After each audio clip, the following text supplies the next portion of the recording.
Hey, today we got a project, and that is to replace the hydraulic fan that I broke off last weekend. Seems the cord of the leaf sweeper, you say that, leaf sweeper cord, wrapped around the lug of the agricultural tire on the inside, and I didn't notice it. Picked it up and got it back here in this little slot and tore off this plastic fan, so I was able to get that really quick. And apparently here I've got a loose lug nut, so we gotta take that wheel off anyway. Oh, speaking of loose lug nuts, I was gonna do this out in the shed, but my neighbor yelled an expletive in my direction, so I'm hoping everything's okay over there. I know he watches my YouTube videos at work, so I hope everything's okay. We're gonna pull this tire off, see what it takes. There's one nut that I got to get off to take that fan, but I think it's stripped if I remember from restoring this. So let's take a look at that.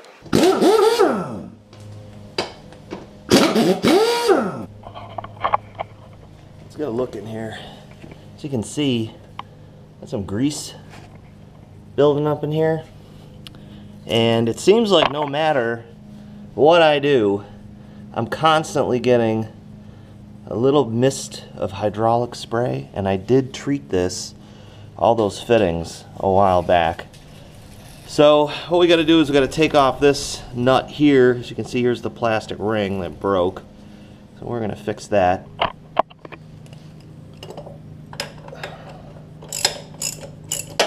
There we go, we got it off. The way I got this off was by tightening it first. I've had trouble trying to get this off because the nut was starting to round. Alright, so we've cleaned this up by power washing it. I think the problem is coming from here. So what I'm going to do is I'm going to remove this inlet here.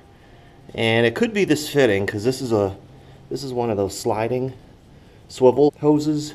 And it could be that hose just needs to be replaced, because I've already sealed this with thread seal, and I'm pretty sure that this is not where it's leaking. Oh, there's a little grease there, it could be. But it could just be that it's coming from this loose connection here.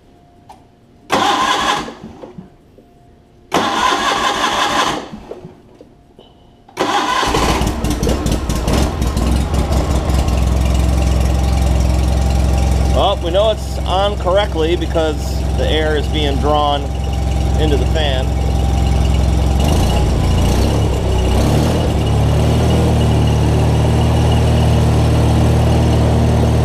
Feel the air coming back here.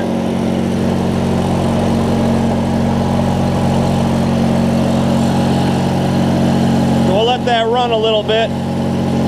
Let that push all that water out of there. Let it dry up.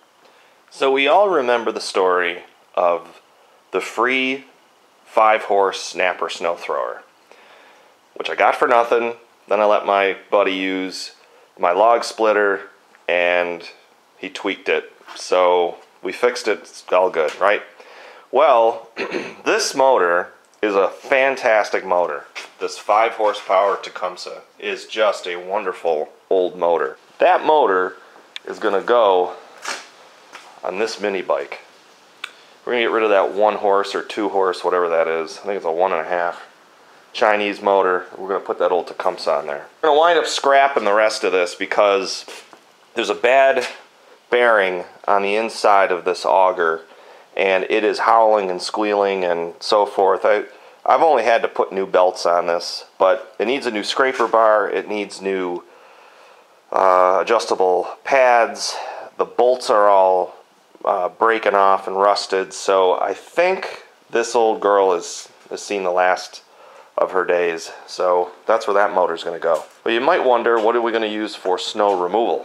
Well, we could use the tractors, or we could use this free TroyBilt Storm 2620. How did I come by this? Brand new, never used. Well, my parents actually, and it just sat and they weren't using it, and it's taking up garage space, and I said, well, I could use that. And so thank you, Mom and Dad, for the free snowblower that has never ever been used. I believe this is a 6.5 horse, probably. I don't know who makes it. I would imagine it's a Chinese clone, you know, that TroyBilt MTD put on here. I don't think it's a Briggs. I'll have to take a look at the numbers, but it's never been started. The reviews on it are really good. I am not a fan of MTD anything, but a free snowblower, well, hey, why not, right? And it's not that I don't want to use this old snapper, which really is a fantastic, fantastic piece of equipment. Very heavy duty. It's just that, I mean, that's a 26-inch clearing width. This is a 23. This is a very heavy unit, but it really doesn't throw the snow that far, where that I've seen on YouTube videos throws it pretty good.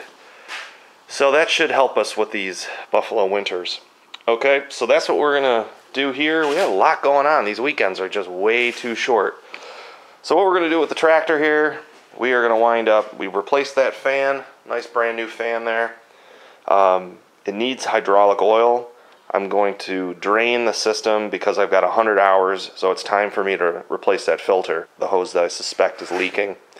Have a new one made because I'm not sure if you can buy those anymore. The power washer, ran it out of fuel, ran out of gas. I should say the carburetor's out of gas. And I also used pump saver on the hydraulic pump, so that's ready to be stored. Log splitter, we're good to go there. Got some updates I'm going to be doing on that log splitter though, so stay tuned for that. We're going to be putting a 1/2-inch thick steel beam on the top flange. We'll be welding that in, and that's going to go right on that top flange there where the cylinder is. It's just too thin. I don't like it, so I'm going to put a half-inch thick, or maybe 3/8 depending on the price, thick top plate, and I'm going to rebuild the push plate, which I have right here. Not happy with this push plate. Don't like the design. I want to do some different stuff with that. A future project, putting a 15-horse Kohler Command with hydraulic lifters on something would be really sweet. Maybe another log splitter. I don't know. Maybe something. Maybe I'll just say, hey, I'll just fix this, and if I can find, if it's something easy. But I'm a little stumped on this. So that's what we got going on a beautiful, beautiful Sunday. Thanks a lot for watching. Please rate, comment, and subscribe. If you're my angry neighbor, please click the ads below while you're sitting at your desk at work. Get a little bit of ad revenue, which isn't too bad. So we'll see you in the next video.